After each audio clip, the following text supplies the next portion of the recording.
बिस्मिल्लाहिर्रहमानिर्रहीम। Dear students, आज हम कुछ दोस्तों के रिक्वेस्ट पर एनटीएस के कुछ सवालात डिस्कस करेंगे जो कि पहले कुछ टेस्टों में इनका भी जिक्र भी आया है और यही क्वेश्चंस शायद रिपीट भी हो जाए।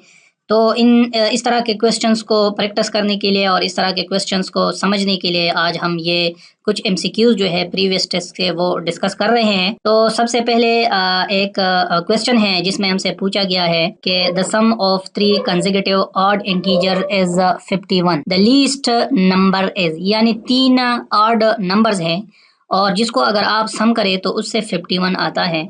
तो उसमें से जो सबसे पहले नंबर है यानी लीस्ट नंबर इसमें से जो है वो कौन सा है, तो वो अब हम इसमें डिस्कस करेंगे। तो डियर स्टूडेंट्स, यानी ऑड नंबर जब हम लिखते हैं यानी कोई भी नंबर हो अगर आप उसको 2 से मल्टीप्लाई करें 2 into n तो ये इवन नंबर बन जाता है। ठीक है, कोई भी नंबर हो n अगर 0 से स्टार्ट करे, ठीक है, और 1 2 3 4 यानी कोई भी नंबर हो उसको अगर आप 2 से मल्टीप्लाई करें तो वो इवन नंबर होता है। ठीक है, इवन नंबर। ठीक है, लेकिन अगर उसके साथ आप एक ऐड करें, 1 उसके साथ ऐड करें तो वो नंबर जो है आपके पास आड नंबर बन जाता है।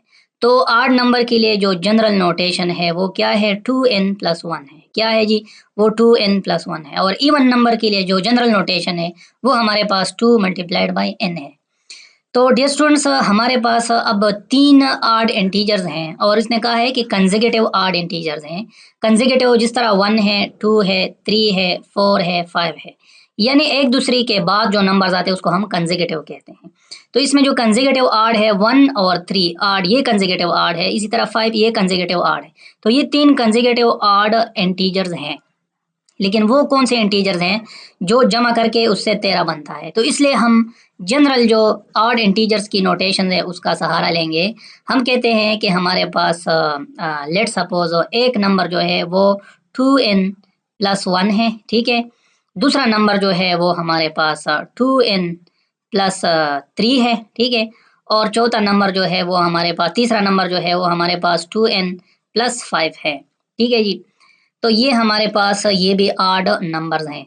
तो इन तीनों को अगर हम ऐड कर दें तो ये 2n+1 प्लस 2n+3 और प्लस 2n+5 ये हमारे पास वो नंबर्स है जो सवाल में कहा गया है कि इनके सम से 51 आता है। तो अब इसमें 2n और 2n ये हमारे पास 6n हो गया, प्लस 1 और 3 4 और 5 9 हो गया, इज इक्वल टू 51 आ गया। तो अब डियर स्टूडेंट इसमें से हमने n फाइंड करना है कि n क्या है। तो इससे हमारे पास वो सारे नंबर्स मालूम हो जाएंगे। तो 6n इज इक्वल टू 51 - 9 ये हमारे पास क्या आएगा, 42 आएगा मेरे ख्याल में। 51 से अगर 10 माइनस करें तो हमारे पास 41 आता है। अगर आप 9 माइनस करें तो आपके पास 42 आता है। ठीक है जी, तो ये 42 हो गया। अब इससे आप n अगर निकालें तो ये 42 डिवाइड बाई 6 तो ये हमारे पास 7 आता है। तो n अगर आपके पास 7 है, ठीक है, तो इसका मतलब है एक नंबर आपके पास 2 × 7 + 1 हो गया जी, क्या है 14 + 1 15। एक नंबर आपके पास 15 हो गया, एक नंबर आपके पास 14 यानी 2 × 7 14 + 3, एक नंबर आपके पास 17 हो गया और एक नंबर आपके पास 19 हो गया। ये वो नंबर्स हैं जिसको अगर आप जमा करें तो इससे 51 आता है। ठीक है डियर स्टूडेंट्स, तो इसमें से जो लीस्ट नंबर है यानी सबसे जो पहले आता है वो 15 है।